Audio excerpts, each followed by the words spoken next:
मी आज तुम्हासनी बदलाय गेलो, पण तुम्ही नाही बदललात. तुमच्यासाठी मला बी बदलता नाही यायचं. तुम्ही माझी लय काळजी घेतली. मला काय बी कमी पडू दिलं नाही. पर मला जावं लागल. मला माशांचंच नाही तर समद्यांचा जीव जवळचा आहे. मास काय आणि माणूस काय सारखंच. येतो म्या.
प्रत्येक जीवात असलेला आत्मा हा समान आहे. ह्याकडे जो समान दृष्टीने पाहतो तो ज्ञानी होय.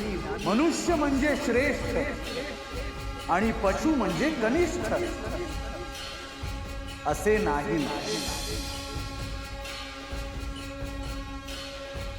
असे कोण आहे जे मी सांगितलेले गुप्त ज्ञान ऐकतो आहे? तुम्ही सांगितलेला प्रत्येक शब्द मी ऐकतो आहे.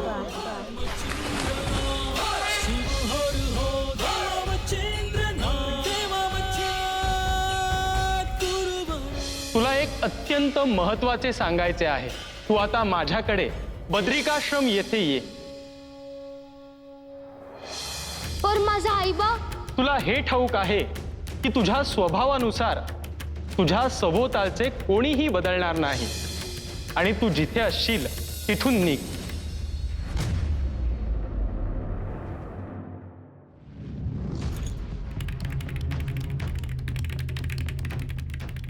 मच्छिंद्र, मच्छिंद्र, मच्छिंद्र,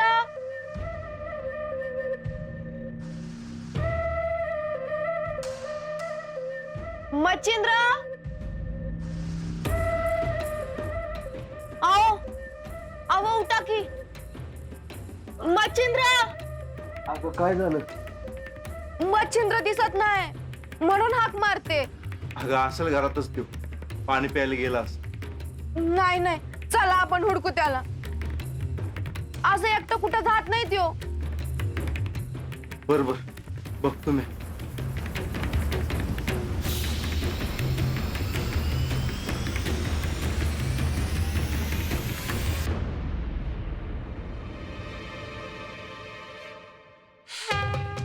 मच्छिंद्र,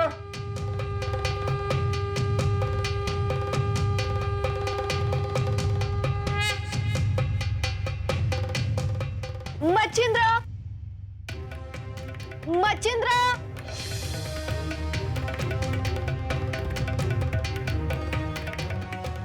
मच्छिंद्र,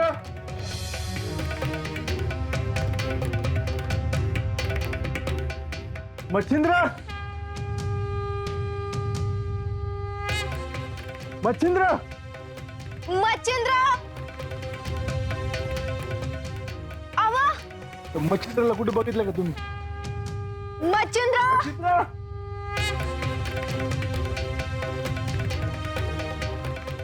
अहो मावशी मच्छिंद्र कुठे बघितलं का तुम्ही? मच्छिंद्र काय झालं आजी दिस उजाडल्यापासून मच्छिंद्र दिसलंच नाही. अगं असेल कुठं तरी, कुठं जातोय? अहो नाही, समतीकडे उडकलं होय. पण कुठंच घावला नाही. काय खरं नाही बाबा तुझ्या पोराचं, लय अवघड आहे बघ.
या सृष्टीचे स्वतंत्र असे अस्तित्व आहे आणि मनुष्याने ते समजून घेतले पाहिजे. जीवसृष्टीची स्वतःची अशी एक शृंखला आहे आणि त्यात स्वतःच्या स्वार्थासाठी मनुष्य जर ती शृंखला तोडायला जाईल तर खूप मोठ्या विध्वंसाची सुरुवात होईल. मनुष्याने आपल्या लोभाला आवर घालायला हवा.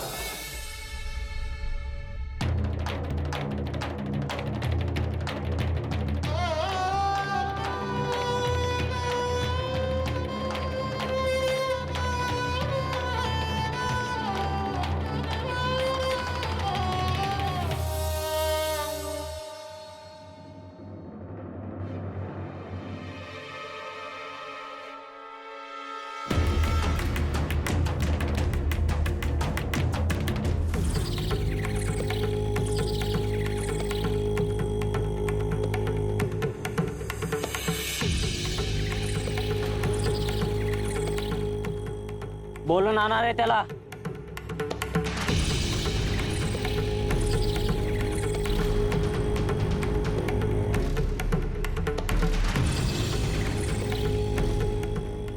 चल, तुला आमच्या गुरुनं बोलवलं आहे तुला.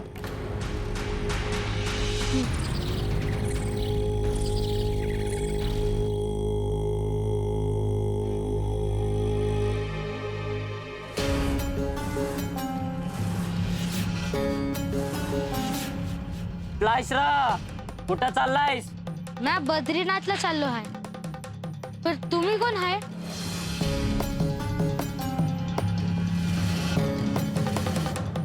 आजवर यासनी विचारलं नाही तुम्ही कोण आहात ते. आई बा कुठं आहे रे तुझं? का एकलाच चाललाय? मी एकलाच चाललो आहे. पर तुम्ही इथं काय करताय? लोकांनी बरं करतोय म्या. त्यांची इडापिडा दूर करतोय म्या. तू उभा राहा आणि बघ. बोला रे, कोणाचं काय? अव, तुम्ही दिलेला नारळ घरला ठेवला, पर होत्याचं नव्हतं झालं. पार घर धुवून नेलं चोरट्याने.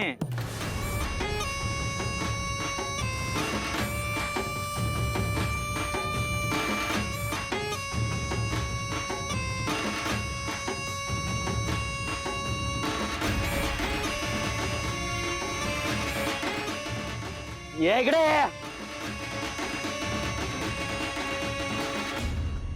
हे तुझा दुसरा नारळ आहे. तुझा भाऊ तुझा वैरी आहे. यो नारळ त्याच्या रानात पुरून या. तुझी गेलेली लक्ष्मी परत येईल.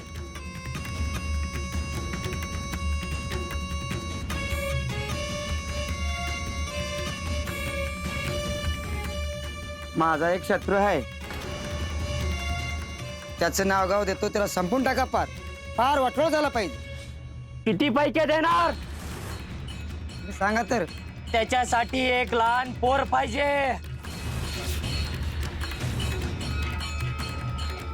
हे काय आहे की इथं लहान पोर?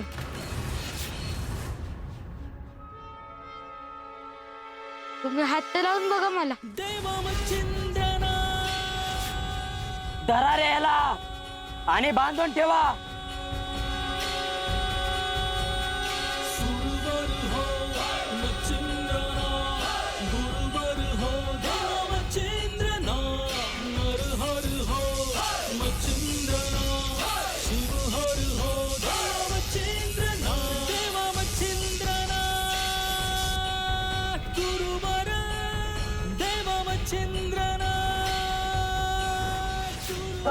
भाजलं आग महाराज, आग आहे, भाजलं लय पोळा महाराज, आग आहे. म्हणजे तुला बी विद्या येते तर? तुम्ही काय म्हणता मला ते मला ठाव नाही, पण हे ठाव आहे की तुम्ही जे करताय ते चुकीचं आहे. तू असं ऐकणार नाही. तुला बांधूनच ठेवलं पाहिजे.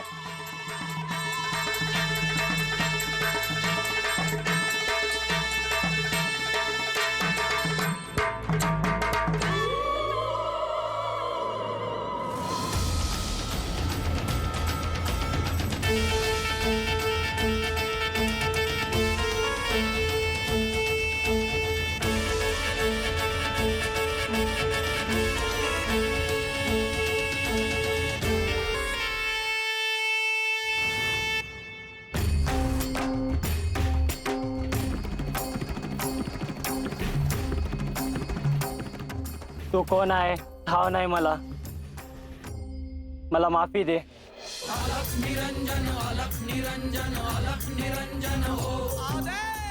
लोकांचं वाईट करण्यापरी चांगलं केलं तर कल्याण होईल.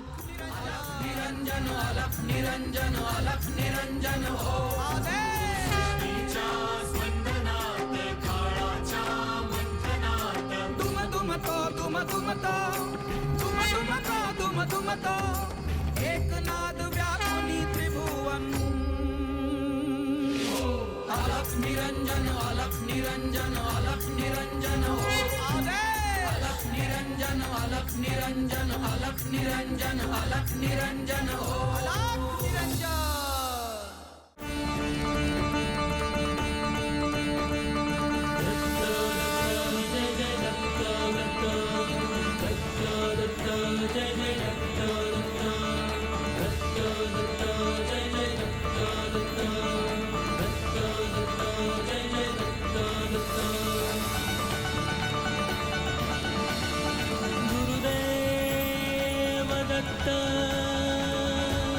गुरुदेव दत्त, गुरुदेव दत्त. पार्वती, मच्छिंद्र कठोर तप करतो आहे. आता त्याच्यासाठी मी काहीतरी करावे अशी वेळ आली आहे. तुम्ही त्याला प्रत्यक्ष दर्शन देणं, त्याची भेट घेणं हाच त्यावरचा उपाय आहे. परंतु मी त्याला भेटण्यापेक्षा श्री दत्तगुरूंनी त्याला भेटणे अपेक्षित आहे. याचा अर्थ तुम्ही श्री दत्तगुरूंची भेट घेणार आहात तर? मच्छिंद्रला आता गुरूंची आवश्यकता आहे आणि त्याला श्री दत्तगुरूंनी दीक्षा द्यावी असा योग आलेला आहे. मच्छिंद्रचे हे कष्ट दूर करून त्याची साधना लवकरात लवकर सुरू व्हावी म्हणून तुम्ही तात्काळ श्री दत्तगुरूंची भेट घ्यावी. होय, मच्छिंद्रच्या कष्टांची परिसीमा झालेली आहे. त्याला एका कृपा छत्राखाली आणून साधनेची सुरुवात करून द्यायची आहे. आता एक नवीन अध्याय सुरू होतो आहे.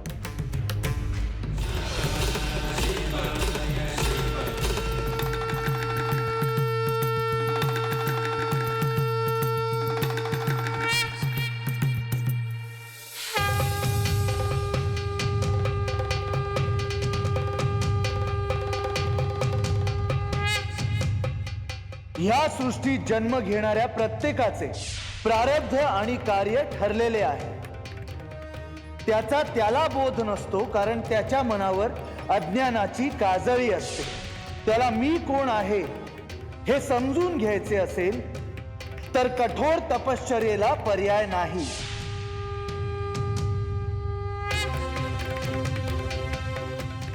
कोहम अर्थात मी कोण आहेचा नाद त्याच्यात घुमायला हवा.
मला तर पाण्याच्या अजिबात भ्या वाटत नाही. तुला काय बी होऊ देणार नाही बघ म्या. अगदी पुलासारखं जप.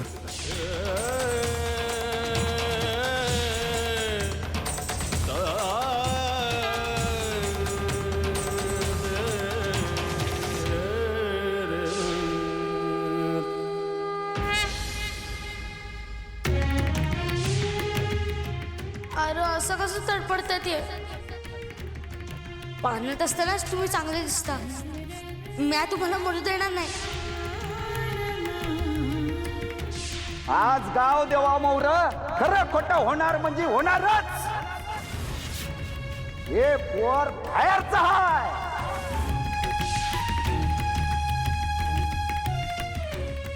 कामिक आणि शारदवतेच्या पोटचं पोर नाहीच आहे.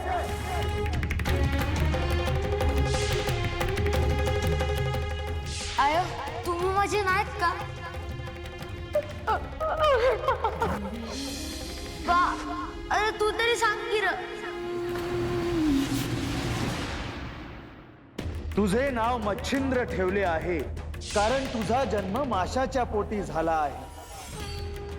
तू स्वयंभू आहेस.